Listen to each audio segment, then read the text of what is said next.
नमस्कार मंडळी, कशा आहात तुम्ही सर्वजण? मस्त असाल, मजेत असाल आणि आजचा दिवाळीचा सण सुद्धा खूप छान पद्धतीने साजरा करत असाल तर मी तुमचा ओम जाधव, अर्थातच ओम भैया, ओम जाधव सर है ना. विद्यार्थी मला वेगवेगळ्या नावाने ओळखतात, वेगवेगळ्या नावाने हाक मारतात. तर मित्रांनो, आज दिवाळीचा सण आहे. ज्या दिवाळीच्या सणाची आपण वर्षभर आतुरतेने वाट पाहत असतो, कारण अगदी सुट्ट्यांचा माहोल असो किंवा घरी ज्या वेळेला आपण जातो त्यावेळेला नातलगांसोबत असणाऱ्या बैठका असो, फराळ असो, फटाके असो, दीपोत्सव असो, अशा प्रत्येक गोष्टींसाठी एक ना एका गोष्टीसाठी हा सण खूप महत्वाचा असतो. कारण हा सण आपल्याला खूप खूप आनंद देऊन जातो, खूप खूप ऐश्वर्य देऊन जातो. आणि सगळ्यात महत्वाचं म्हणजे काय, तर एक आस असते आपली की सगळ्या गोष्टी या दिवाळीला करू, या दिवाळीला होतील. अगदी अशी दिवाळी सुद्धा आलेली आहे. मला वाटतं या दिवाळी सगळ्यांसाठी खूप खूप आनंदाची, सुखाची, समृद्धीची, ऐश्वर्याची, आरोग्याची जावो, हीच श्रीच्या चरणी आपण प्रार्थना करूया. वेदांत महाराष्ट्र परिवाराकडून तुम्हा सगळ्यांना खूप खूप शुभेच्छा. बघा विद्यार्थी मित्र हो, हा व्हिडिओ विद्यार्थी मित्र पाहत असतील, त्यांचे पालक पाहत असतील, तर सगळ्यांच्या एक अपेक्षा असतात, स्वप्न असतात आणि या स्वप्नाकडे आपण वाटचाल करत असतो. बरोबर आहे. आपलं एक स्वप्न म्हणजे एक दीपस्तंभासारखं असतं, एक दीपासारखं असतं, एक दिव्यासारखं असतं आणि त्या दिव्याकडे बघत असताना आपण प्रवास करत असतो.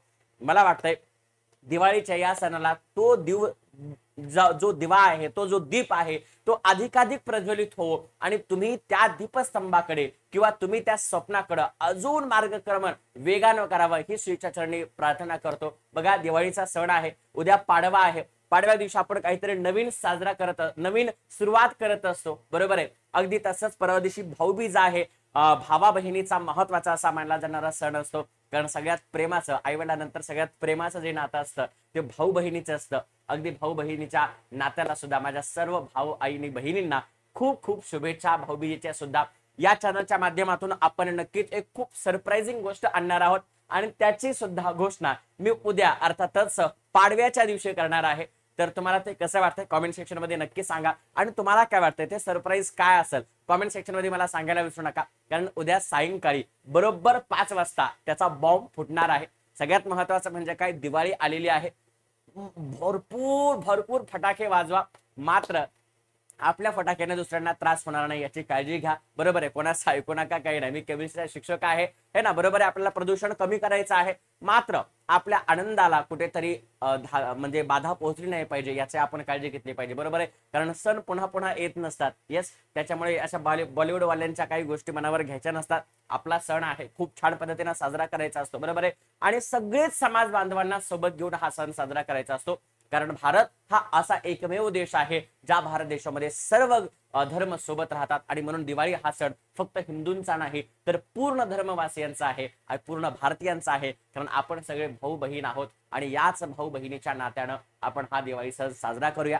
तुम्हाला सुद्धा काय वाटतंय कमेंट सेक्शन मध्ये नक्की सांगा. तुम्ही किती फटाके फोडले. आणि हा हा हा हा माझे मित्र, माझे विद्यार्थी मित्र मला खूप सांगत असतात, सर आमच्या घरी फराळाचं केलंय, अमक केलंय, तमक केलंय. जरा कॉमेंट सेक्शन मध्ये सांगा बरं तुमच्या घरी काय काय फराळाचं केलंय आणि तुम्ही कोणते फटाके फोडलेत. येस, सो सगळ्यात शेवटी पुन्हा एकदा दिवाळीच्या तुम्हाला खूप खूप शुभेच्छा.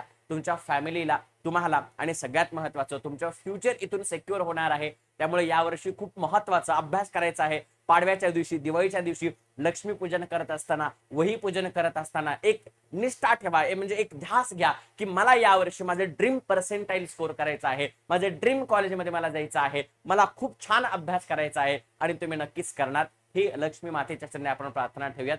एवढंच. धन्यवाद, मनपूर्वक धन्यवाद. पुन्हा एकदा happy Diwali to all of you. मस्त फटाके फोडो, एन्जॉय करो. हॅपी दिवाळी.